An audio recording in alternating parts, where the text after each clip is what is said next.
on va s'intéresser aux athlètes monégasques. Pour ça, très simple, prenons la direction de celui qui est au plus proche de cette délégation monégasque, Pierre Classen, accompagné de Benjamin Lamy. Ils sont à Paris tous les deux depuis le début de la compétition et ils tentent de nous rendre compte de tout ce qui se passe sur place. Je le disais dans le sommaire, mon cher Pierre, bonsoir déjà. Lisa Pou, chance de médaille, en tout cas on y croit en natation, il y a de réels espoirs autour de Lisa Pou. Oui, le mot médaille et le mot objectif, par exemple, sont deux mots tabous pour l'instant. Lisa fait partie des filles qui peuvent prétendre à la médaille. Elles sont une douzaine à pouvoir espérer l'emporter ou remporter une médaille lors de ce 10 km en eau libre. Elle s'est, comme on vous le disait cet après-midi, éloignée du brouhaha et du bazar parisien pour être dans la quiétude amiénoise. Lisa Pou qui regagnera Paris et le village olympique demain, qui nous a accordé avec Benjamin Lamy un entretien ce matin à la piscine du Coliseum à Amiens, donc qui était en train d'être vidée pour être remplie de nouveau pour accueillir les nageurs et nageuses paralympiques japonais. Lisa qui est déjà très focus. Lisa, tu viens d'effectuer ton dernier entraînement dans cette piscine qui sont en train de vider là, juste derrière nous. Ça t'a fait du bien de quitter quelques jours le marasme parisien? Oui, c'est sûr, ça a fait du bien. On avait besoin d'un peu de calme. Enfin, moi, personnellement, j'avais besoin de calme. C'est vrai qu'on perd pas mal d'énergie dans les trajets, dans la file d'attente pour manger, tout ça. Donc vraiment, on est venu ici pour essayer de trouver un peu de repos et un peu plus de calme, comme je l'ai dit, ouais.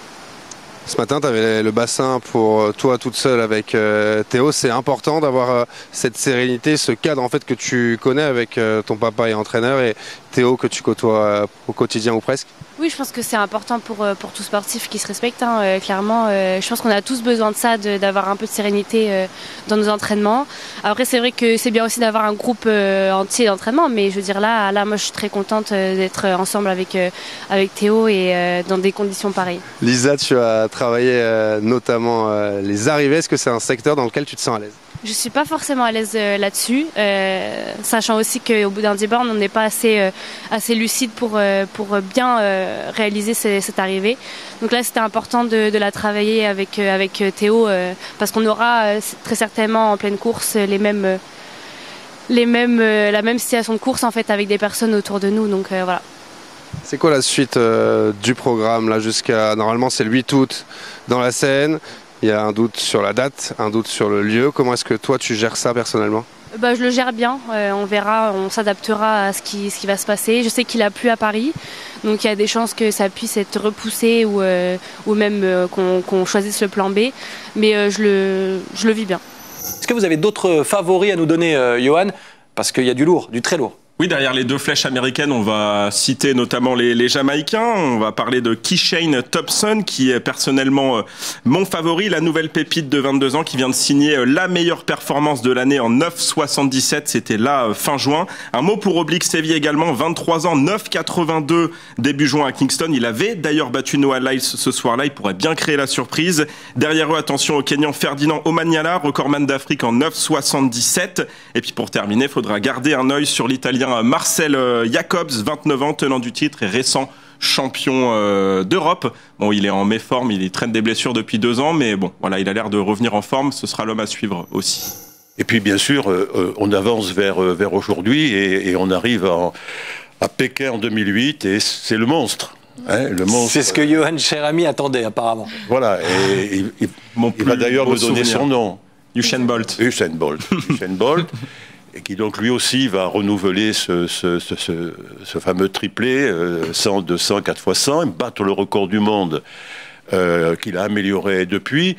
Et ce qui est intéressant chez Bolt, c'est qu'il inaugure aussi un style que l'on connaissait plutôt chez les boxeurs auparavant, c'est-à-dire le côté showman, hein, voilà, avec sa gestuelle, avec son côté hableur, cette décontraction avant la course et cette manière après de célébrer avec finalement beaucoup d'humour aussi. C'est vrai. Donc c'est un personnage, c'est-à-dire c'est un coureur qui restera dans l'histoire, mais aussi un style de vie, je dirais. Et c'est ça, je crois, qui a aussi beaucoup accroché et qui participe donc à cette mythologie du 100 mètres. D'ailleurs, ce soir, on verra le stade faire silence, d'ailleurs tout à fait impressionnant.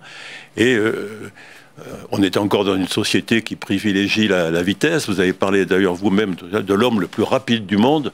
Donc tout ça reste une course qui est une course différente des autres. Et le champion olympique du 100 mètres, eh bien, il est auréolé pas seulement d'or, mais aussi par le prestige qui est lié à cette victoire, à cette course. Voilà pourquoi on aime suivre ce 100 mètres et que c'est une des épreuves reines de ces Jeux Olympiques d'été, l'épreuve reine même en athlétisme. Rapidement, petit tour de table, Yoann Cherami, parmi les favoris, celui qui pourrait remporter le titre ce soir ? Et qui pourrait du coup être dans une prochaine chronique dans quelques années. J'en ai deux. Alors Noah Lyles parce que c'est pour moi le meilleur sprinter depuis 2-3 ans. Un œil sur Thompson, le Jamaïcain qui réalise la meilleure performance de l'année. Là, le meilleur chrono 9,77 fin juin. Maintenant, il va découvrir ce que c'est qu'un grand stade, ce que c'est qu'une ambiance olympique. C'est beau de faire 9,77 à Kingston devant 30 personnes. C'est autre chose que de le faire dans une finale olympique. Avantage Noah Lyles, mais attention au Jamaïcain Thompson. Avantage Noah Lyles qui n'a pas passé la barre des 10 secondes, qui n'est pas descendu sous la barre des 10 secondes en série, donc assez à voir. Mais en plus, c'est vrai qu'après ces 3 médailles d'or décrochées lors des mondiaux d'été à Budapest en 2023, j'allais dire en 2013, en 2023, forcément, on a beaucoup d'attentes, mais on l'a vu chez les femmes, difficile de faire des pronostics, quoi. Il faut aussi préciser que les conditions sont un peu particulières. Il fait un petit peu plus frais qu'il y a quelques jours. On ne sait pas s'il va pleuvoir ou pas ce soir. Ouais. Donc tout ça rend les conditions difficiles pour battre des records et aller chercher les meilleurs chronos. Samuel, vous avez un favori ? Moi j'ai une petite surprise, alors c'est pas du tout attendu. Je sais pas ce qui va me sortir. C'est Marcel Jacobs, voilà, tout simplement, parce que c'est le. Alors il le disait à juste titre, Yoann, il revient de plusieurs blessures, il a eu plusieurs pépins physiques depuis son titre de quand même champion olympique en titre à Tokyo en 2021, mais il est allé en Floride, il a trouvé un nouvel entraîneur, il revient aussi sur cette saison avec un gros chrono, il est 5e meilleur performant mondial de la saison, et pourquoi pas finir en boulet de canon avec, comme on l'attendait pas il y a 3 ans, et bien peut-être qu'on l'attend pas ici aujourd'hui, il nous fera mentir ce soir et il ira gagner ce sommet. Voilà, vous êtes impressionné quand vous voyez cette finale du 100 mètres femmes sous la pluie. Oui, et notamment par les conditions. C'est ça. La pluie, la piste aussi était d'ailleurs... on craignait des accidents, des blessures. Non, c'était très impressionnant. Et puis, effectivement, l'avantage du 100 mètres, c'est que ça nous permet de revoir la géographie. Oui, c'est vrai. Et on découvre plein de pays qu'on avait peut-être un petit peu oubliés. Trinidad et Tobago, et puis hier, Sainte-Lucie. Voilà, c'est donc... 180 000 habitants, Sainte-Lucie. Donc, aller chercher un titre olympique, c'est quand même magnifique pour cette petite île. Voilà pourquoi c'est un exploit. On a le droit parfois de se tromper. Comme quoi, même les meilleurs. Parfois frappé à côté. Non mais c'est vrai que je l'avais pas vu venir la victoire en 2-7 et accroché tout de même. Accroché, très accroché. Il n'y a pas eu la moindre balle de break. Ça s'est joué sur les tie-breaks et là il a été solide dans la tête. Novak Djokovic, comme il sait le faire, notamment dans les grands matchs. Pas pour rien qu'il a autant de grands chelems et de titres dans sa besace. Sylvie, on l'annonce toujours fatigué, voire blessé, Novak Djokovic. Et il est toujours là. Il répond toujours présent. C'était sa première finale olympique. Il a perdu 3 demi-finales. Donc je pense que forcément, au-delà de l'expérience, il avait aussi envie d'en découdre une bonne fois pour toutes. Et c'était un petit remake, une petite revanche de Wimbledon aussi. Ouais, c'est là où il a été solide dans la tête. C'est un mental de fer. Ouais. C'est là que ça se joue à ce niveau-là. Aujourd'hui, c'est là que ça s'est joué. Et malheureusement, parce que le premier set était assez équilibré. Alcaraz a eu beaucoup de possibilités de conclure qu'il n'a pas converti. Et progressivement, comme on dit maintenant, Djokovic est entré dans la tête d'Alcaraz. Il l'a fait un peu déjouer. Et lui a été d'une précision, comme on dit aussi, chirurgicale. Je crois que plus de 88% de première balle, ce qui est exceptionnel sur une finale comme celle-là. Donc, mais c'est les ressources de la Serbie, hein, qui sont toujours très très difficiles à jouer dans tous les sports. Très dur à manœuvrer, c'est vrai. Samuel, belle histoire tout de même, Novak Djokovic. Le seul titre majeur qui manquait à son palmarès, ça y est, il l'a accroché, c'est cette médaille d'or aux Jeux Olympiques. Et il y arrive avec une année 2024 où Alcaraz était vraiment sa bête noire au Serbe. Hier, c'est vrai qu'on l'avait pas vu venir nous tous. On savait pas si son genou allait tenir. On l'a vu face à Tsitsipas beaucoup capricieux. L'état de forme n'était pas vraiment au maximum. Finalement, ça a tenu. Et on voit que quand ça tient, même dans une année comme ça où il n'a pas été au meilleur de ses possibilités, le Serbe, il arrive quand même à se sublimer pour juste sur un match, la finale, arriver à être sur les tie-breaks, impérial sur les tie-breaks et offrir pas seulement à lui mais aussi à son pays, on sait que ça compte beaucoup pour lui, le côté aussi nationaliste serbe, arriver à remporter cette médaille. Elle est inattendue et elle est belle cette victoire sur le marathon, Sébastien. Tout à fait, elle est magnifique. L'Éthiopien a su bien tirer l'épingle du jeu quand il a vu que le Kenyan ne pouvait pas, qu'il a abandonné, donc il a cru en lui et je pense que c'est une très belle victoire. Il y a un record olympique quand même à la clé. Olympique. Et puis maintenant aussi avec les nouvelles chaussures, donc je pense qu'il y a quand même cet effet qui est là aussi. Ça favorise pour les records? Tout à fait, avec le carbone qui est en dessous des chaussures, ça favorise vraiment la performance. Et un parcours, je me permets aussi inédit, avec 436 mètres de dénivelé positif et 438 mètres de dénivelé négatif. C'est du jamais vu. Et lorsque le parcours a été révélé en octobre 2022, justement, il a été critiqué. Donc les athlètes ont dû s'adapter aussi à ce parcours et à la chaleur qui n'a pas... Parcours semblable au marathon de Boston. Oui, visiblement. Et Johan, elle était inattendue, cette victoire de l'Éthiopien. Battre le double champion olympique en titre, oui, il faut quand même... Il y avait un vrai morceau en face de lui. Et même ceux qui terminent derrière, il y a quand même des challengers en face de lui. Il faudra essayer de comprendre ce qui s'est passé avec le Kenyan. Est-ce qu'il a... On sait qu'il y a pas mal d'athlètes en ce moment qui sont concernés par le Covid. Est-ce que lui a été embêté? Je sais pas, j'ai pas l'information. Toujours est-il, pour revenir à l'Éthiopien, finir en beauté avec un record olympique, ça aussi c'est magnifique. Je crois qu'il met 7 secondes au précédent record olympique. C'est dire la performance avec, on le rappelle, un dénivelé qui était quand même conséquent aujourd'hui. C'était trop fort pour Gabriel, là où il a craqué? C'était pas trop fort, il a craqué tout simplement. Il a fait une belle saison, il était en forme. Et au dernier moment, on voyait bien sur les 150 dernières, c'est là qu'il commençait à bloquer. Après, il fait une 42-14 quand même. Il a 1 seconde de son record. Mais on parle toujours de densité. Vous voyez, si vous prenez du 100 mètres jusqu'au 800, c'est beaucoup de densité. C'est énorme. Messieurs, il est le temps maintenant de faire le bilan de ces Jeux Olympiques. On va commencer... Évidemment, on est à Monaco par la délégation monégasque. On va vous montrer un petit peu, l'infographie arrive avec les résultats de nos monégasques engagés. Ils étaient 6. Quentin Antonielli en aviron qui finit 19e. Cho Tsing-Yang éliminé au premier tour en tennis de table. Théo Druen, natation 800 mètres, qui n'a pas passé les séries. Marvin Gado en judo, catégorie reine, plus de 100 kilos, éliminé au premier tour. Marie-Charlotte Gasto, sur 100 mètres, sortie en tour préliminaire. Et puis Lisa Pou en natation sur le 10 km en eau libre qui termine à la 18e place. On se tourne tout de suite du côté de Paris, retrouver Pierre Classen qui a suivi les athlètes monégasques tout au long de ces Jeux. Paris, Pierre, je le disais même dans les titres, le bilan, on peut le dire, il est décevant pour Monaco. Il y avait de la déception chez chacun de ces 6 athlètes que vous avez évoqués, mon cher Mathieu. De la fierté, certes, d'avoir fait partie de cette belle fête, mais de la déception parce que ils visaient ces athlètes plus haut. Je pense notamment à Cho Tsing-Yang et Lisa Pou qui avaient obtenu leur billet sans passer par la case invitation. Cho Tsing qui a été tétanisé par l'événement et Lisa qui a été embêté par un virus 4 semaines avant la course et qui n'était pas à 100%. Son papa nous disait que son fort c'était la deuxième partie, le deuxième 5000. Là elle était cuite tout simplement, Lisa Pou. Et il y a de la joie également pour Lisa et Quentin Antonielli qui sont les porte-drapeaux de la cérémonie de clôture ce soir parce que ça va encore être une très belle fête. Une très belle fête, tout à fait, Pierre. C'est ce qu'on espère. En tout cas, Sébastien, je me tourne vers vous. Vous suivez les athlètes monégasques. Est-ce que, comme nous, vous êtes frustré de ces JO Oui, un petit peu frustré. Puis j'ai bien aimé la déclaration du prince dernièrement qui dit qu'il ne parle pas de médaille, mais qu'il espérait que la délégation soit mieux classée, tout simplement. Voilà. Et ça résume bien ce que vous dites en plateau, qu'on attendait quelque chose d'un petit peu. Évidemment, on n'attendait pas forcément des médailles, Johan, mais on attendait des prestations autres, notamment, comme le disait Pierre, Chaosin et Lisa.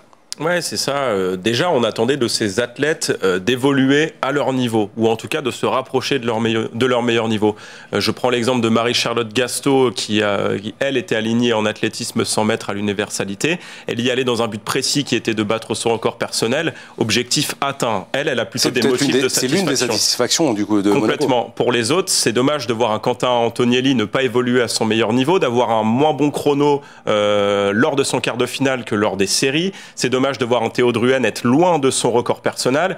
C'est dommage de voir Xiaoxin Yang avoir des ambitions, les assumer et finalement ne pas réussir à ne serait-ce que susciter le doute chez son adversaire et de sortir si prématurément. C'est là-dessus, je crois, qu'il y a de la déception. C'est de ne pas réussir à évoluer à son meilleur niveau le jour J. Est-ce qu'on le rappelle quand même, Xiaoxin Yang, finaliste des Jeux Européens 2023, 15e mondial, tête de série numéro 10, qui jouait contre la 75e mondiale. En plus, tout à fait, qui jouait contre la 75e mondiale. Alors, elle était 18e en 2022, mais c'était il y a 2 ans. Anna Matelova.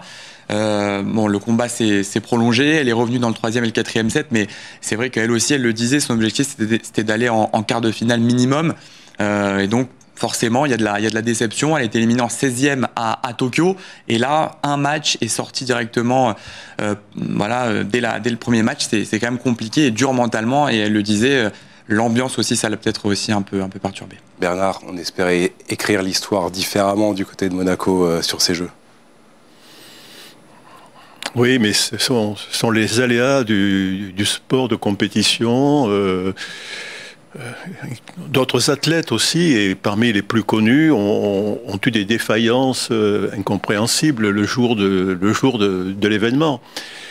C'est lourd à porter aussi pour des jeunes athlètes. Alors évidemment, on ne peut que le regretter et souhaiter que ce soit une expérience qui finira par être positive. Mais je crois qu'il ne faut pas trop les accabler, parce que je pense qu'ils ont fait quand même le maximum pour préparer cela, et il faut les encourager. Voilà. Ils vont avoir besoin de temps. Marvin Gado est très jeune, Théo Druhen est très jeune. Oui, on le rappelle, Marvin était invité en plus sur l'événement. Il n'est pas passé par les qualifications, il a échoué en qualification, il a été invité, il est tombé sur très très fort en plus. Complètement, un Cubain qui est 5e mondial, ancien champion du monde 2022, donc lui de toute façon n'avait pas grand chose à faire lors de ce combat-là, il est tombé sur plus fort que lui tout simplement, mais il faut quand même retenir le positif. Ce sont des jeux d'apprentissage pour certains de ces athlètes monégasques qu'on aura plaisir à revoir en 2028 et qu'on suivra pendant cette Olympiade. C'est une déception aujourd'hui, mais c'est porteur de bon espoir parce qu'ils sont jeunes et parce que ils ont appris finalement de ces résultats-là, et on les retrouvera plus forts en 2028. Messieurs, il est temps maintenant de faire le bilan global de ces Jeux Paris 2024. On va commencer. Chacun a sélectionné une image qui l'a marqué pendant ces Jeux Olympiques. Je vais prendre les rênes. Pourquoi ? Parce que je vais parler de la cérémonie d'ouverture. C'est pour ça, il n'y a aucun problème d'égocentrisme. Ne vous inquiétez pas. Je vais parler de la cérémonie d'ouverture. Vous allez voir cette photo de la vasque qui va s'envoler dans les airs de Paris. Vasque allumée par Teddy Riner et Marie-Josée Pérec. Regardez. Et cette vasque qui s'envole, du jamais vu, je pense, Bernard, dans l'histoire des Jeux. Le ciel de Paris a pris feu. Oui, puis c'est un miracle de technologie. Enfin, c'est le savoir-faire français à travers EDF, et puis surtout un message en termes de développement durable. Ouais. Tout à fait. C'est réussi sur tous les points. Et cette vase qui venait conclure une cérémonie d'ouverture à Paris absolument magnifique. On repense à la Tour Eiffel qui était éclairée de 1000 feux. Un show incroyable. Voilà pour l'image que j'ai sélectionnée. On poursuit avec vous, Johan. Allez-y. Je vous laisse présenter. Alors moi j'ai choisi d'évoquer la photo finish du 100 mètres, tout simplement. Alors plusieurs raisons. Déjà parce que c'est le retour d'un Américain, le premier depuis Justin Gatlin 2004. Le retour voilà du sprint américain sur la course reine. Ça fait voilà 20 ans que le sprint était dominé par la Jamaïque et puis l'anomalie Marcel Jacobs. Donc photo marquante déjà pour ça. Et puis aussi parce que c'était la course la plus dense de l'histoire et que la photo témoigne de ça. Il n'y a que 12 centièmes d'écart entre le premier Noah Lyles 9,79 et le 8e le Jamaïcain Oblique Séville 9,91. Ça paraît invraisemblable, mais avec ce superbe chrono, il termine à la dernière place pour André de Grasse et médaillé à Rio en 9,91 avec le même chrono. Lui, il est médaillé de bronze. Donc c'était jamais arrivé dans l'histoire du 100 mètres au JO de voir l'intégralité des participants sous les 10 secondes. Voilà pourquoi c'est l'une des images pour moi les plus marquantes de ces Jeux. Nul doute que ce 100 mètres fera partie de l'histoire de ces Jeux Olympiques. On poursuit avec vous, Samuel, avec un sport qu'on n'a pas l'habitude de voir. Oui, tout à fait. Cette image, vous l'avez sûrement vue en toute décontraction. Hein. C'est un petit peu l'attitude qui a fait connaître Youssouf Dikeç. Voilà le tireur turc qui est devenu, malgré lui, une star de ces Jeux Olympiques sur les réseaux sociaux, presque nonchalant, la main dans la poche, sans lunettes de protection ni de casque. Le natif de Göksun a remporté la médaille d'argent au tir au pistolet à air comprimé à 10 mètres. Une célébrité soudaine pour cet ancien officier de la gendarmerie à la retraite depuis 1 an et qui s'entraîne de manière intensive depuis 24 ans. Et depuis, il est imité encore et encore à l'image d'Arnaud Duplantis pour sa célébration après son record olympique du saut à la perche. Youssouf Yazidze également pour son coup franc en tour préliminaire de Ligue des Champions entre Lille et Fenerbahçe qu'il a fait également pour fêter son but. Prochain objectif pour lui, en tout cas, ce sont les prochains Jeux Olympiques de 2028 où là, il espère vraiment avoir la médaille d'or, mais toujours dans son style très caractéristique. Bernard, je me tourne vers vous. C'est à vous de montrer votre image qui est marquante de ces JO. Vous allez parler de volley. Oui, elle est très récente, puisque moi j'ai privilégié le moment de joie, la célébration de l'équipe de France de volleyball. Alors bien sûr, d'abord pour leur parcours, hein, cette série de 7 gagnés depuis le quart de finale, qui est assez extraordinaire. Mais au-delà de ça, tout ce qui transparaît dans ce parcours, qui me paraît donner un sens particulier à la notion de collectif. Vous savez que dans la devise des Jeux Olympiques, on a rajouté ensemble, alors bon, pour d'autres raisons, mais je crois que le mot ensemble prend tout un sens avec cette équipe. D'abord parce que le volleyball s'y prête, hein. C'est un sport où on a besoin de chaque joueur à des moments différents, et on l'a bien vu, on a besoin des pointeurs, comme on dit, mais on a besoin aussi des réceptionneurs, on a besoin des NGP, on a besoin aussi du libéraux. Voilà.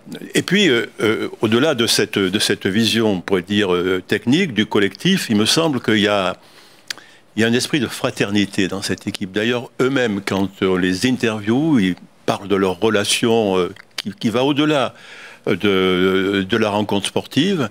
Et moi, ça m'a plu de les entendre affirmer, en quelque sorte, que les relations entre eux étaient ce qui avait permis à cette équipe, qui est passée par des étapes parfois délicates, etc., qui les a permis de se sublimer et de réaliser ce doublé. Je crois qu'au-delà des aspects techniques, cette volonté d'être ensemble et de réussir ensemble me paraît vraiment une belle image de ces Jeux, parmi évidemment toutes les belles images que l'on a pu recueillir. Il y en a énormément. On en a encore 3 à vous montrer. Je me tourne vers vous maintenant, Sébastien. Vous voulez nous parler d'un extraterrestre? Ben oui. Duplantis. Mando Duplantis. Ben oui, effectivement, c'est quelqu'un qui a déjà gagné 2 médailles d'or. Donc, quelqu'un de discret, un besogneux, un travailleur, un extraterrestre. Et puis, ce que j'aime bien, c'est qu'il est très proche, parce qu'il y a une petite touche française là-dedans avec la Villénie. Voilà. C'est des gens qui sont proches. Donc, c'est quelqu'un qui fait pas beaucoup de bruit, qui travaille beaucoup. Et puis aujourd'hui, on voit que le niveau qu'il atteint, je pense que c'est pas fini. Il va encore nous séduire sur beaucoup de choses. Oui, qui bat ses propres records à chaque fois. Et puis je pense qu'il a encore loin. Et qu'il a c'est ce que tout le monde dit, il a une énorme marge. Ben oui, parce qu'en fait, ce qu'il faut savoir, c'est dans la physiologie du corps humain, c'est que En fait, vous pouvez progresser en sprint jusqu'à 28 ans. Donc, je pense qu'il a quel âge 2000, je pense qu'il doit avoir 24 ans. Je dirais 23 ou 24. Ouais. C'est-à-dire qu'il a encore une marge de progression. Il est très jeune, hein. On se rend pas compte énorme. Donc s'il n'a pas de grosses blessures, je pense que c'est quelqu'un. 99, ouais. Bon. C'est quelqu'un qui peut encore progresser énormément, donc en vitesse, qui permet d'arriver plus rapidement et au niveau technique encore avoir plus de maturité. Des images fortes autour de cette table, d'une image forte également à Paris. On retrouve Pierre Classen qui est avec nous, qui a également choisi son image. Et Pierre, vous allez aussi nous parler d'un extraterrestre. Oui, c'est ça, l'alien Léon Marchand. Il y avait une ambiance complètement dingue à chaque fois qu'il nageait. Plus impressionnant, je trouvais que c'était en brasse et en papillon. Dès qu'il sortait la tête de l'eau, le public scandait d'un nom des « hé » qui l'ont poussé. Léon Marchand, notamment sur le 200 pape avec ce dernier 50 fabuleux. Mais c'est très compliqué de ressortir une image. On a envie de vous répondre. Tous ces jeux, c'était une fête très belle, magnifique même. On le disait, des images magnifiques dans tous les sens. On va vous en montrer une autre. Je vais être le porte-parole de notre chef d'édition, Nicolas Ebersviller, qui vous a sélectionné également son image de ces Jeux Olympiques. Regardez, vous allez voir, c'est magnifique. On ne parle pas de sport là. On ne parle pas que de sport. C'était pendant les épreuves de cyclisme et Montmartre. Noir de monde, une image très rare à Paris de voir Montmartre comblé de monde comme ça. C'était magnifique pendant ces épreuves de cyclisme où tout le long du parcours, on a eu un engouement particulier. Monaco qui mène actuellement 1-0 à Lyon sur un but d'Eliès Benseguir. Cette semaine, Quentin Rodas, accompagné d'Hugo Andriani, s'est rendu sur le port Hercule où il y avait une séance de dédicace. C'était mercredi, à 2 jours du centenaire.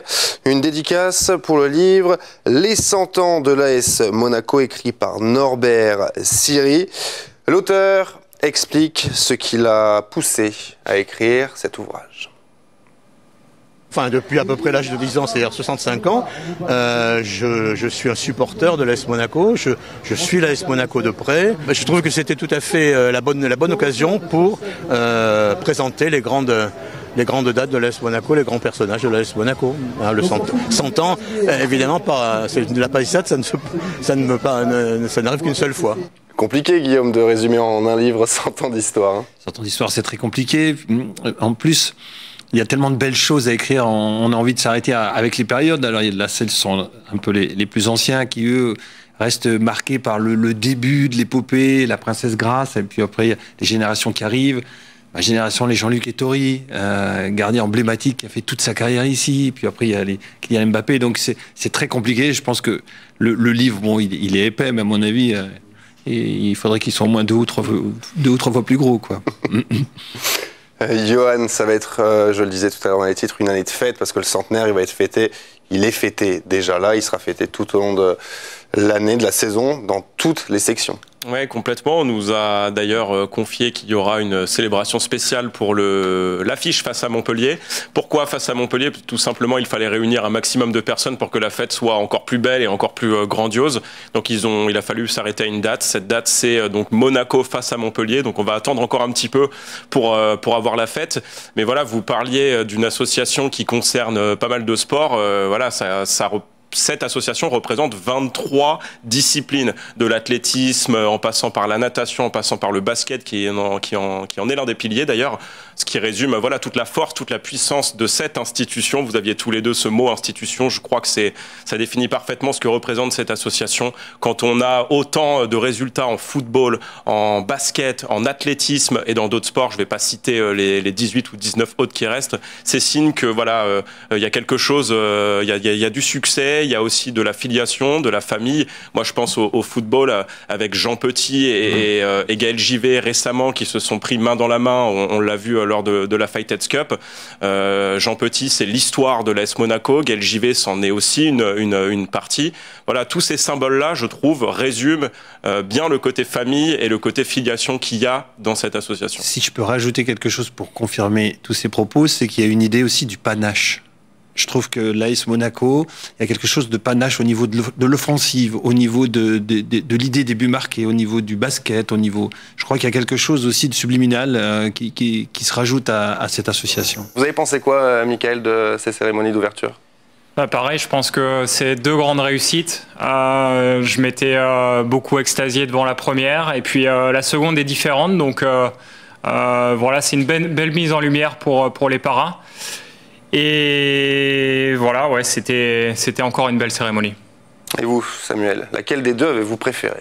C'est vrai que la deuxième, je pense que c'est la cérémonie d'ouverture des Jeux paralympiques qui a le plus fait parler. On a vraiment eu conscience. Alors c'est peut-être parce qu'on est français et du coup ça nous a fait un petit peu plus de résonance, mais c'est vrai qu'on en a entendu parler. Et la deuxième était très réussie et on s'attendait pas justement à ce qu'il y ait voilà, toutes ces délégations aux anges comme ça. Non, c'était très bien organisé. Des audiences qui marchent très très bien pour ces Jeux paralympiques depuis cette cérémonie d'ouverture, et ça concerne également les épreuves. Messieurs, il est 19h23, il y a un an à cette heure-ci, TV Monaco naissait. Un grand merci à toutes les personnes qui ont travaillé d'arrache-pied durant cette année et même en amont. Merci particulier à notre directrice générale Nathalie Biancoli, à la présidente du conseil d'administration Marie-Pierre Gramalia. Merci également à Angélique Tessier, Nadia Morin, Sofiane Beauty, Sylvain Bottary, Frédéric Coderlier, Philippe Seva. Merci à vous, messieurs, merci à tous ceux qui ont œuvré de près ou de loin depuis un an et même avant donc, et qui vont continuer à œuvrer pendant encore de très très longues années, parce qu'on a encore plein de belles choses à vous proposer. On voulait vous proposer nos images fortes de ces Jeux paralympiques. Johan, on va commencer avec vous. Et c'est une histoire de famille qui vous a versé dans ces Jeux. Ouais, j'avais envie de parler des frères Portal, Alex et Kylian. Tous les deux médaillés sur le 400 mètres nage libre catégorie S9, alors ceux des déficients visuels. Pourquoi j'avais envie de parler des frères Portal? Parce que moi j'aime bien ces histoires. On a eu les frères Karabatic, on a eu la fratrie Manodou, enfin frères et sœurs. On a eu aussi les frères Lebrun, là, qui quand même une grosse hype aux Jeux Olympiques. Voilà, ils ont fait vibrer la Paris Défense Arena, les frères Portal. J'ai trouvé l'image magnifique de voir le petit frère dans les bras du grand avec ses larmes. C'est des émotions qu'on aime voir. Il y avait toute la famille, tous leurs amis devant leur public, chez eux. Voilà, petit frère et grand frère, deuxième et troisième sur le podium. Je trouve que c'est magnifique. Et on peut aussi parler quelque part des frères Didier, aussi avec Hugo et Lucas. Lucas en tennis de table et Hugo qui lui a été médaillé d'or et médaillé d'argent. Et puis Lucas qui allait chercher une médaille en tennis de table. Voilà, moi, ces histoires de famille, je les aime bien et j'avais envie de parler des frères Portal. On en a parlé durant tous ces Jeux paralympiques, le paracyclisme qui a été un grand pourvoyeur de médailles pour la délégation française. Malgré tout, Benjamin, il y a quelques petites déceptions. Ouais, un vrai couac pour Anne-Sophie Santis et Elise Delzen. C'était en paracyclisme sur piste lors de la poursuite individuelle de 3000 mètres. Alors, Anne-Sophie Santis, c'est une non-voyante. Donc forcément, il fallait qu'elle ait une pilote devant elle. C'était Elise Delzen. Et Anne-Sophie Santis, sur la course, sur la poursuite face à la Grande-Bretagne, c'était leur entrée en lice. Et lors de la poursuite, eh bien, elle déchausse. Et devant, Elise Delzen, sa pilote, eh bien, elle pense qu'il y a un incident mécanique, il y a un problème mécanique sur le vélo. Donc elle sort de la piste, sort de la zone prévue pour la course. Et donc, eh bien, le duo est disqualifié par les jurys qui ne peut faire autrement. Et après cela, elles étaient dévastées les deux Françaises en pleurs, évidemment privées d'un bonheur et surtout privées de montrer ce qu'elles avaient dans les jambes. Et ça a été terrible, c'était une image assez forte. Elles ont mis du temps à aller répondre aux médias présents sur place. Elles étaient vraiment effondrées, c'était assez terrible. Voilà, c'est ça, cette image qui m'a marqué. C'était pas forcément une image de joie, voilà, c'était des larmes de tristesse. Pour info, elles ont terminé après 4e du contre-la-montre en cyclisme sur route, en paracyclisme sur route, et 5e sur la course en ligne. Voilà, pour être complet. Loïc, de votre côté, vous vouliez nous parler d'un sport que l'on ne voit que en handi, qu'aux Jeux paralympiques ou aux championnats d'Europe ou du monde en e-sport. Oui, avec le goalball aussi, d'ailleurs, qui sont les deux seules disciplines uniquement représentées en para-olympique. J'ai envie de vous parler d'Aurélie Aubert, qui a été sacrée championne olympique de boccia. Elle a 27 ans, elle est atteinte de paralysie cérébrale. Et alors, elle était vraiment, c'était une outsider complète, 16e au classement mondial. Elle affrontait en finale la Singapourienne numéro 2 mondiale, vraiment pas attendue. Et elle réalise donc du coup une performance exceptionnelle. Il faut savoir que la boccia, c'est le sport le plus représenté en handisport. 3100 licenciés, 600 compétiteurs. C'est un sport qui est extrêmement important dans toutes les maisons médicales qui s'occupent de personnes justement en situation paraplégique, puisque ça leur permet justement de lier un petit peu le corps et l'esprit dans une discipline sportive pour des handicaps très lourds. Parce que par moment, vous avez des paraplégiques qui ne peuvent bouger que la tête, par exemple, et ils se servent alors d'une rampe et d'un petit stick qu'ils mettent dans la bouche pour pousser la balle sur la rampe et essayer de viser. Donc voilà, vous imaginez que c'est extrêmement difficile comme sport. Et c'est donc pour moi l'image, au-delà de la performance, puisqu'elle n'était vraiment pas attendue, c'est l'image la plus forte pour moi de ces JO. De votre côté, Mathieu, vous vouliez nous conter l'hymne à l'amour finalement? Et oui, Pierre, on en a déjà parlé hier, certes, mais pour moi, et sans doute parce que je suis un grand romantique, allez savoir, mais ça restera une des plus belles images de ces Jeux, que ce soit paralympique ou olympique. Cette romance entre les Américains de 25 ans, Hunter Woodhall, et Tara Davis. On le rappelle, Tara Davis, championne olympique de saut en longueur, Hunter Woodhall, champion paralympique sur le 400 mètres. Voilà, il y a eu cette étreinte entre les deux athlètes après chacun de leurs titres. Ils ont éclaboussé le monde de leur amour, que ce soit sur la piste ou dans les réseaux sociaux. Voilà, on va pas se le cacher, ça fait du bien. Moi aussi, je voulais vous montrer mon image de ces Jeux paralympiques. Et elle concerne la natation. Gabriel Zinho, une des stars de ces Jeux paralympiques, vainqueur de 3 titres. Il s'est engagé sur 3 courses. Il a remporté les 3 du 200 libre, 100 dos et 50 mètres nage libre. Également le Brésilien qui a fait la fête partout dans Paris. On l'a vu sur ses réseaux sociaux. Il a pris énormément de plaisir. Il en a donné surtout à ses fans. Très très bonne entrée en matière pour la Roca Team qui lance parfaitement, Johan, sa saison 2024-2025 d'Euroleague. Comme vous dites et comme le dit Colin à juste titre, ça y est, la mission titre est lancée. On avait parlé de l'importance de remporter les 2 matchs à domicile pour lancer une série, pour lancer une dynamique. Eh bien, ça y est, face à quelque part à un concurrent direct, Milan qui reste quand même triple vainqueur de l'Euroleague, qui est certes une bête blessée puisque ça fait 2 saisons qu'il termine autour de la 12e place, ça reste quand même un grand d'Europe. Donc être capable pour la Roca Team qui est en rodage, on n'en est qu'au début de saison, de pouvoir aller infliger 93 points à cette équipe milanaise, de gagner à domicile avec la manière. Alors oui, par moments ça a été un petit peu plus compliqué, notamment au début du 4e quart-temps, où Milan s'est montré assez dangereux, sont revenus petit à petit à grappiller un petit peu de terrain, à l'image d'un Harmony Brooks qui mettait tout dans le panier.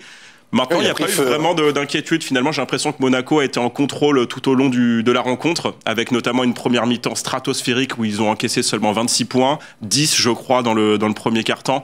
Voilà, ça a été quelque part un match plus que maîtrisé et tous les voyants sont au vert si on retire cette mauvaise nouvelle qui est la blessure malheureusement de la nouvelle recrue Korkmaz pour 3 à 4 semaines, une déchirure qui va l'éloigner des parquets. Voilà, c'est la seule, j'ai envie de dire, mauvaise nouvelle de cette soirée qui pour le reste a été exceptionnelle. Oui, Korkmaz qui est sorti au cours du 3e quart-temps et que l'on ne verra pas pendant 3 à 4 semaines, qui devrait revenir plus ou moins en même temps que Nick Calates. Mathieu, Johan le disait, Monaco en rodage, mais c'est le cas également pour Milan qui a eu beaucoup de mouvements aussi cet été. Bah oui, on en parlait là à l'instant pendant le résumé du match. Il y a eu 8 changements à Milan quand il n'y en a eu que 5 sur cette équipe de Monaco. Donc on le sait, en début de saison, il faut trouver les automatismes avec tout le monde. À Monaco, ça implique énormément de changements dans les systèmes. L'arrivée de Nick Calates qui va changer complètement le collectif. Donc c'est une très belle première victoire. Il va falloir continuer à travailler comme ça. Là, il n'y a pas vraiment d'enseignement pour l'instant à tirer. Ce qu'il faut, c'est que cette équipe continue à jouer ensemble, à se découvrir. Mais on a quand même vu beaucoup de très bonnes choses, beaucoup de choses positives. Je pense notamment, vous parliez du secteur défensif dans l'avant-match l'autre jour, avec les départs de John Brown et de Danta Hall. Et il y a Mam Jeite qui a fait un match incroyable, justement, qui est là pour prouver parce qu'il n'a pas été épargné par les blessures la saison dernière, pour prouver qu'il sera un élément important de cette équipe. Et il a prouvé l'autre soir, en étant même, je crois, la deuxième meilleure évaluation de l'équipe, qu'il était là. Meilleur rebondeur du match. Ouais, meilleur rebondeur du match en plus. Ouais. Deuxième meilleure évaluation derrière, Alpha Diallo, un retour dont on a parlé également, Benjamin, c'est celui de Mike James qui a disputé son premier match cette saison et qui a fait du bien. Oui, il a fait du bien, surtout en début de match. Il n'a pas tenu tout le match, ou en tout cas, le coach l'a sorti beaucoup pendant le match et voilà, il a surtout fait la différence au début de match, mais c'est bien pour Monaco. C'est surtout bien de commencer la saison d'Euroleague comme ça et le match, parce qu'ils ne nous avaient pas habitués à ça. Surtout, souvent, les débuts de match les dernières étaient compliqués, et puis c'était diesel, et puis ils se mettaient en route. Ils avaient aussi perdu les dernières, les premiers matchs d'Euroleague, il me semble. Les 2 premiers. Voilà, donc c'est bien dans une compétition aussi serrée qu'est l'Euroleague. Voilà, chaque victoire compte et c'est bien de commencer comme ça. Il faut enchaîner. On va bien sûr revenir sur la grande actualité du jour, le départ de cette 10e édition du Vendée Globe. C'était à vivre sur TV Monaco. Pour ceux qui n'étaient pas à 13h de devant TV Monaco, petite séance de rattrapage avec aux commentaires Benjamin Lamy, Julien Dortoli et Fabio Muzzolini. Allez, le départ du Vendée Globe 2024 dans quelques instants, c'est parti. C'est incroyable, ça y est, c'est parti après 4 ans d'attente, 4 ans de travail, d'aventure pour arriver là. Et ça part fort pour Thomas Rui en survulnérable, alors que Benjamin Ferré, vous voyez, qui gonfle son spi, c'est le bateau avec la voile d'Alvan qui est en train de se dégonfler là sous l'hélicoptère, qui a fait vraiment un super départ. C'est vraiment très chouette pour lui et ses partenaires là de le retrouver un petit peu en tête de la flotte. Et évidemment, Boris Herman qui nous fait du grand Boris là, il est tout au bas de la ligne, plutôt très bien positionné. Julien, ça y est, on y est, il a été donné ce départ du 10e Vendée Globe, vous l'avez commenté ce départ avec Benjamin et Fabio. Comment est-ce que vous l'avez vécu ce départ? Beaucoup, on était très impatients, ce départ après, comme disait Fabio qu'on a écouté, donc le Vendée Globe c'est tous les 4 ans, c'est un peu les Jeux Olympiques de la course au large, et donc en plus c'est chaque fois, c'est quelques mois après les Jeux, donc puis là le plateau est extrêmement relevé, très dense, et c'est la première année, il y a donc 40 skippers, il y a eu 43 préinscriptions, ils ont limité à 40, et donc il y a eu beaucoup de monde, hein, on va voir ce que nous dit Loïc, mais après oui, ils ont plus de 500 000 personnes qui sont venues au Stade d'Olonne pour ce départ, et qui étaient de part et d'autre du chenal pour cette sortie des 40 skippers, donc beaucoup, très excité à l'attente pour ce départ qui s'est donné tout à l'heure. Alors il a manqué un petit peu de vent, c'était quand même assez calme, hein. Je sais aussi sur les images les voiles ont un peu de mal à porter, on en voit un peu qui flappent, mais on a eu un super start de notre monégasque Boris Herman qui était assez vite aux avant-postes après le départ. De l'impatience et de l'émotion aussi, notamment des skippers. Je pense notamment à Violette d'Orange, lorsqu'elle est partie, elle a quitté le chenal, elle était très émue. Il y a un couple qui dispute aussi ce Vendée Globe, c'est Clarisse Kremer et Tanguy le Turquie. Donc forcément, lorsqu'ils sont embrassés pour la dernière fois, il était très ému, leur petite qui va être gardée par sa sœur aussi. Donc non, de l'émotion, et c'est une édition qui bat tous les records. C'est un moment, Johan, qu'on attendait, et c'est toujours des images impressionnantes que ces départs de Vendée Globe. J'ai un moment de fête, hein. Moi j'insiste sur ce que nous a dit Julien sur le côté un peu Jeux Olympiques, puisque c'est toute la rareté du Vendée Globe, et quand on voit autant de personnes, autant de fans se déplacer, alors il y avait évidemment ce sentiment de revanche après la précédente édition qui avait été un petit peu biaisée par les histoires de Covid, et donc évidemment il fallait protéger les skippers. Voilà, toujours est-il que la fête aujourd'hui, elle était magnifique, et les jours précédents, on a senti un engouement. Il se passe quelque chose autour de ce Vendée Globe, comme on a tendance à le vivre édition après édition. Et c'est vrai que c'est beau à voir. On en a pour à minima 2 mois et demi pour les plus rapides. On va suivre évidemment ça avec beaucoup d'intérêt. Mais c'est vrai que de voir aujourd'hui l'engouement populaire que ça suscite, c'est beau, et c'est aussi pour les skippers, je trouve, encore plus de motivation à aller chercher pour eux. On retrouve tout de suite un de nos envoyés spéciaux, Loïc Kiefer, qui est accompagné de Sacha Jouanne. Loïc, vous étiez très tôt au village du Vendée Globe pour assister au départ des skippers. Il y avait du monde, beaucoup de monde même, je crois, aux aurores. Oui, il y avait énormément de monde. Alors j'entendais Julien nous dire 500 000 visiteurs aujourd'hui. Oui, en effet, 500 000 personnes étaient venues admirer les IMOCA démarrer cette course. Au total, c'est 1,5 million de personnes présentes depuis le début de l'événement. Et vous l'avez dit, dès 6 heures du matin, énormément de monde dans les rues des Sables d'Olonne. Certaines personnes même ont passé la nuit sur les rives du chenal pour profiter et conserver la meilleure vue. Alors, des chants, des applaudissements au moment où les skippers sont venus se présenter les uns après les autres avant l'embarquement, et évidemment des skippers très touchés par l'accueil du public. Merci à eux de nous accompagner. C'est dingue, hein. Là je disais tout à l'heure, je circule en vélo hier, il y a un monde incroyable au sable et ça fait plaisir de voir ça nous change un peu de l'édition 2020.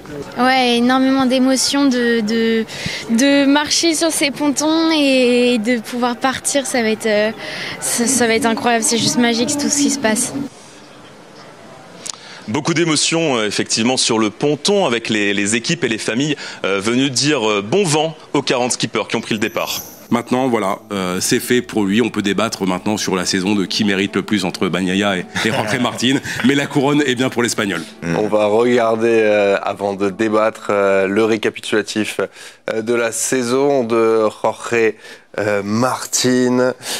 Donc 3 victoires pour lui en Grand Prix contre 11 pour Bagnaia, 16 podiums pour les deux, 7 courses sprint remportées pour les deux, 16 podiums en course sprint pour Martin, et 10 podiums pour Bagnaia. Mais ce qui interpelle, messieurs, c'est de voir la différence de Grand Prix gagnés. 11 pour Bagnaia, 3 pour Martin, mais c'est bien Martin, Johan, qui est champion du monde. C'est vrai que ça laisse songeur. Quand on compare, effectivement, quand on voit qu'il y en a un qui en a gagné 11, soit plus de la moitié, et l'autre seulement 3, on se dit mais comment c'est possible?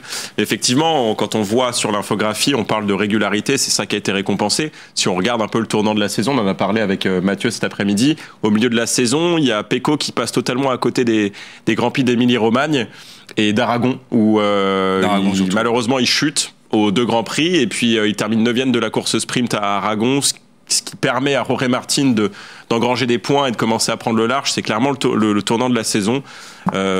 Sinon, ça s'est joué dans un mouchoir de poche, tant les deux se sont rendus coup pour coup. Voilà, c'est assez difficile à comprendre quand on ne suit pas, j'allais dire presque quotidiennement, la MotoGP, parce qu'encore une fois, quand on compare 11 Grands Prix d'un côté et 3 de l'autre, on se dit mais comment c'est possible?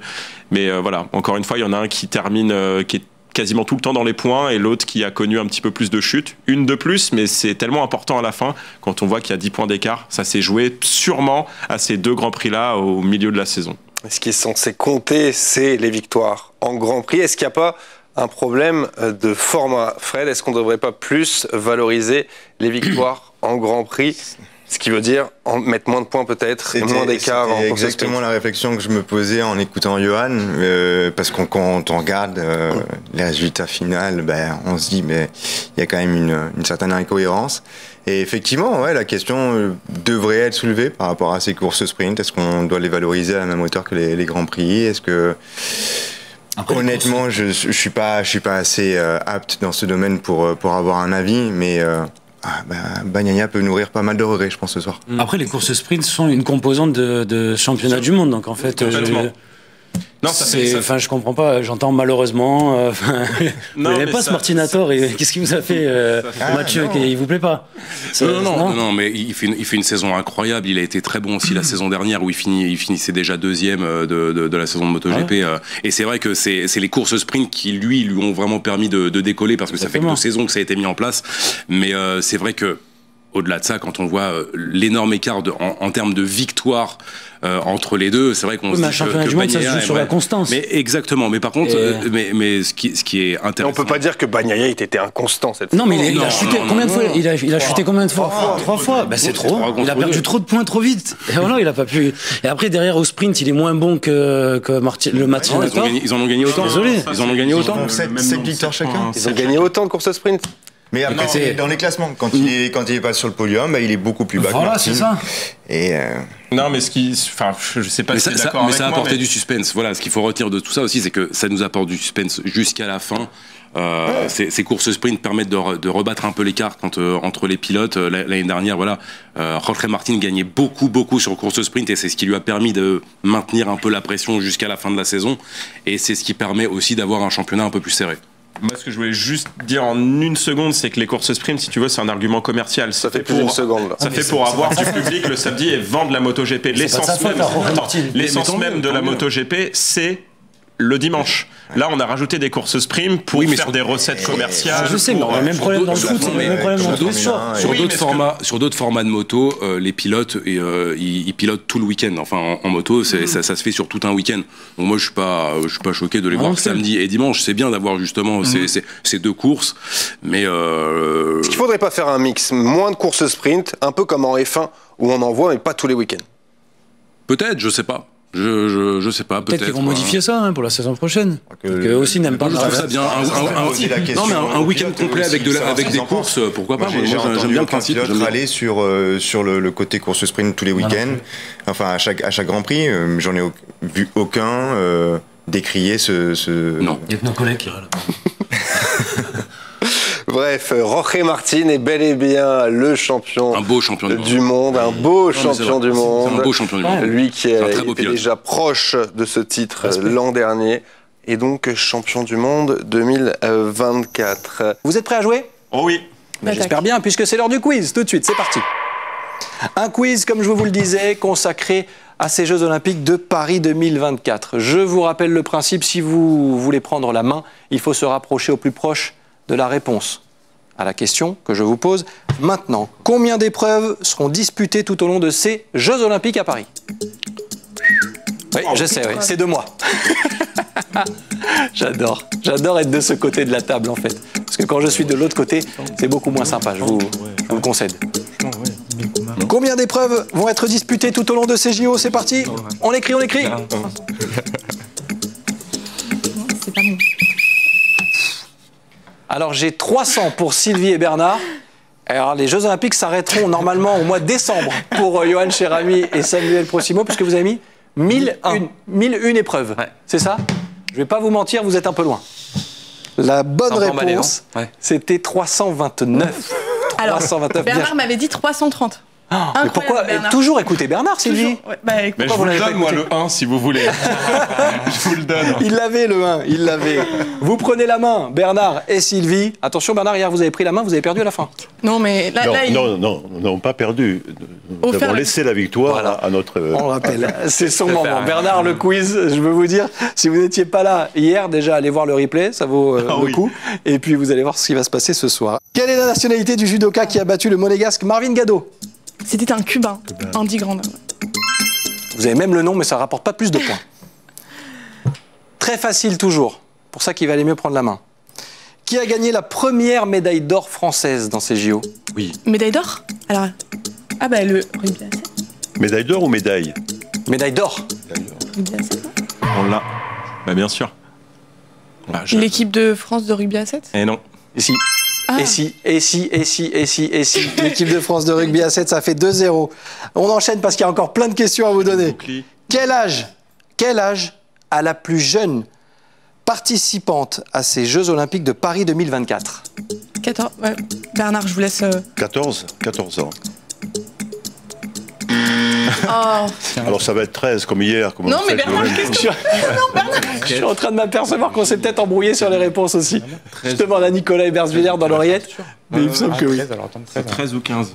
13 alors. Mais en skate, il y a une gamme. 14, c'est finalement la bonne réponse. Parce que c'est une Française qui participe... skate, effectivement. Non, en skateboard. Mais c'est ce que je viens de dire. Ah, vous avez dit quoi? C'est exactement ce qu'on vient de dire. Ah d'accord, pardon. Je suis perdu sur ce quiz. Il est vraiment temps que j'aille me coucher, je vous le dis. Ça fait 3-0. Ce quiz, c'est une talasse pour moi. Contre qui Félix Lebrun perd-il en demi-finale des Jeux Olympiques?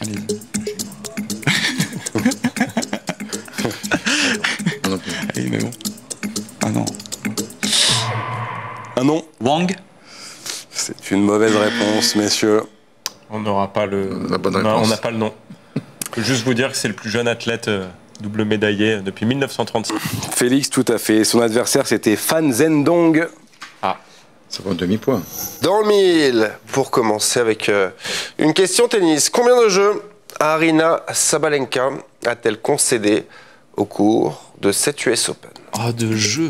Combien de jeux Aryna Sabalenka a-t-elle concédé au cours de cette US Open 2024?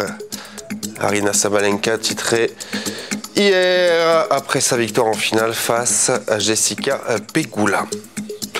5 secondes pour mettre un nombre sur vos ardoises, messieurs. 3, 2, 1. Je suis pas très bon en maths. Voici. 33 pour Benjamin et Johan, 42 pour Loïc et Mathieu. Pas si loin. La bonne réponse va s'afficher derrière moi. C'était 47. On va revivre un moment d'anthologie. Voilà. Faut que vous arrêtiez. Faut que j'arrête. Faut que vous arrêtiez les tchèques. Faut arrêter les tchèques. En fait, tu joues au Cécile Quiz, toi, non? J'ai l'image. J'ai l'image de ce tchèque raté au cours du mois de décembre. Messieurs, vous prenez finalement la main malgré ce tchèque raté.